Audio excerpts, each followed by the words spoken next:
জানেন কি মা কালী কেন সবসময় জিভ বের করে রাখেন? এর পেছনে লুকিয়ে আছে এক অবিশ্বাস্য পৌরাণিক কাহিনী। ভয়ঙ্কর অসুর রক্তবীজকে বধ করার পর মা কালী ক্রোধে উন্মত্ত হয়ে প্রলয় নৃত্য শুরু করেন। তারই ধ্বংসলীলায় ত্রিভুবন ধ্বংসের মুখে এসে দাঁড়ায়। দেবতারা ভয় পেয়ে ভগবান শিবের কাছে ছুটে গেলেন।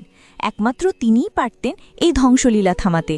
কিন্তু মায়ের ক্রোধ এতটাই তীব্র ছিল যে শিবের পক্ষেও তাকে আটকানো সম্ভব ছিল না। তাই তিনি একটি উপায় বের করলেন।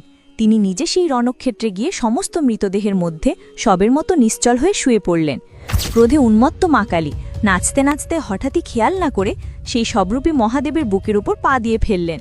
স্বামীর শরীরে পা লাগার সাথে সাথেই তার হুঁশ ফিরল। তিনি বুঝতে পারলেন ক্রোধের বশে কত বড় ভুল করে ফেলেছেন, আর সেই অনুশোচনা ও লজ্জায় তিনি নিজের জিভ বার করে ফেললেন। সেই মুহূর্তেই তার প্রলয়কারী রূপ শান্ত হয়ে যায় এবং সৃষ্টি ধ্বংসের হাত থেকে রক্ষা পায়। যদি সত্যিই মা কালীর উপর বিশ্বাস থাকে তাহলে ভিডিওটি লাইক ও সাবস্ক্রাইব করুন।